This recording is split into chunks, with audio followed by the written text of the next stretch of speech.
friends, Sheila here, and today we are talking about, I don't know what we're talking about.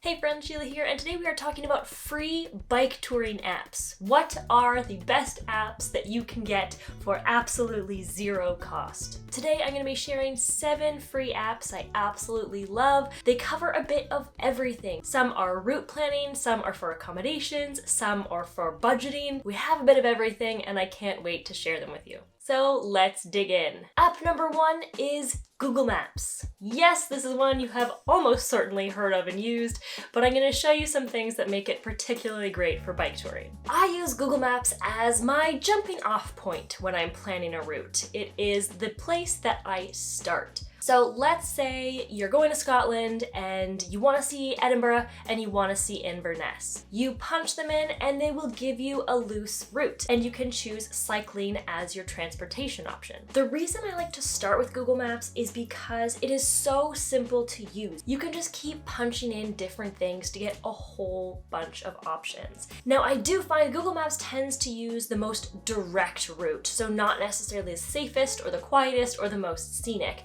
but I think of it as a jumping off point. So for instance, from Edinburgh to Inverness, it says 267 kilometers. I factor in that it's going to take longer than that I'm probably going to be taking some quieter routes, that I might need to have to go off course to find a place to camp or to stay. So if I see 267, I assume it's probably going to be somewhere between 300 and 400k to actually do it. But this still gives me a nice jumping off point. Plus, you can also use Google Maps to get an idea of what the roads are actually going to look like. So let's say I'm looking at this route and I'm like, you know what, I like it, but I'm a little worried about this section by Pitlochry. So you can go in, you do have to get rid of the route as far as I've been able to work it. So you get rid of the route, you get rid of the search point, and then that will let you zoom in onto the route and hold down on the road, and then this little square is going to pop up in the corner, and that is your street view.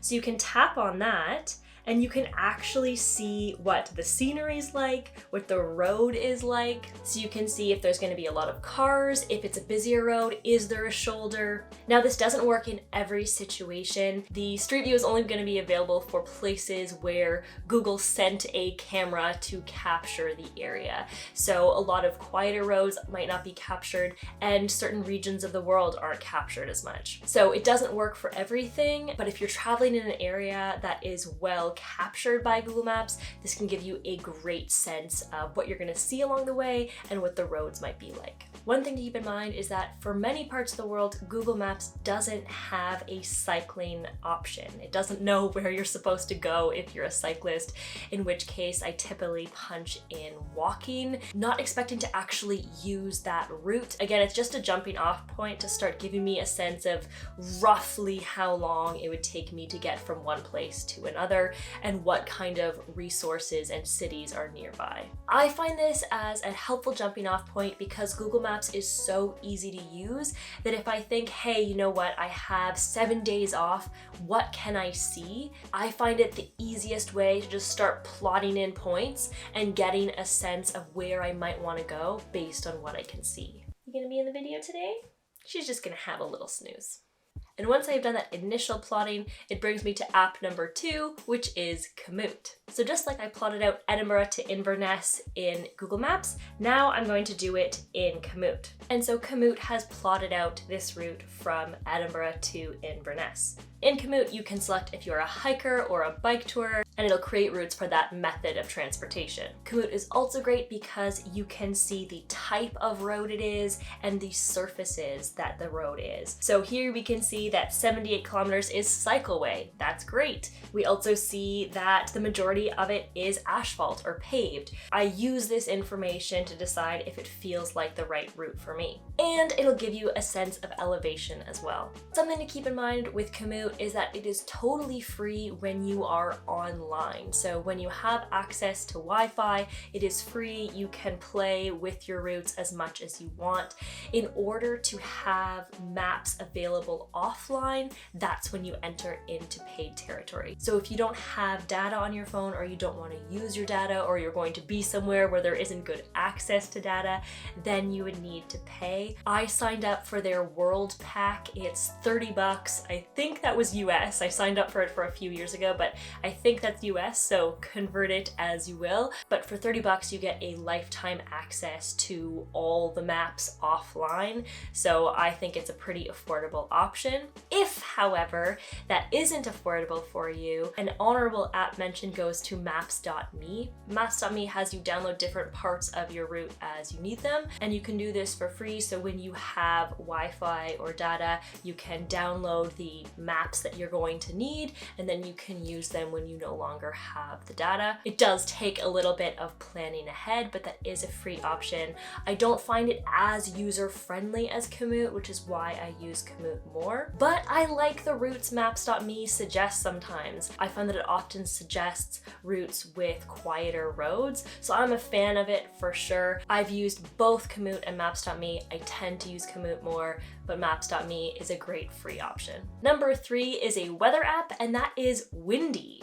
I have used a lot of different weather apps over the years. None are going to be perfect, but Windy is my favorite. And that is because not only does it give you the weather, but it also gives you a really clear indication of the wind as well. The strength of the wind gusts, wind direction, and how they're gonna change throughout the day. And everything is just really easily visible at a glance. And you can just pinpoint a spot on the map and get an update of all the weather conditions for that location. So you could just walk your way along your route if you wanted to.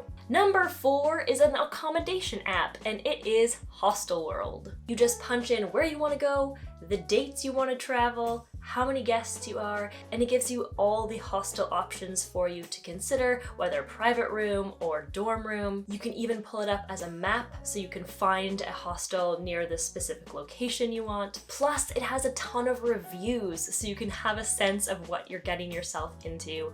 Everything is just so easy, it's very user-friendly, and it's a great way to find somewhere to sleep, especially when you're in cities. Number 5 is Google Translate. I wish I spoke the languages of everywhere I go, but when I don't, I use Google Translate. So let's say you are looking for a camp spot and you want to ask somebody, can I camp here? It's going to translate it to Puedo acampar aquí. Then you can even click on that and get a little voice rendition. Puedo acampar aquí.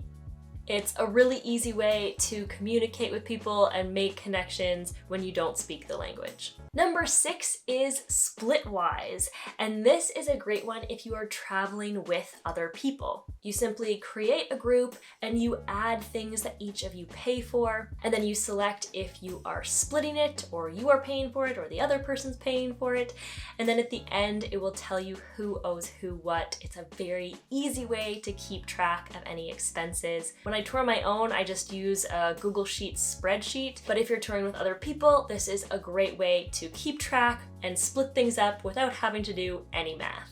And last one, number 7, is Track My Tour. You can create a new tour, add tour type, which is bicycle in this case, and then you can add waypoints with photos or captions, and then at the end, you end up with a super cool map of all the places you've gone. Plus, you can share a link with your friends and family so they can follow along on your adventures too.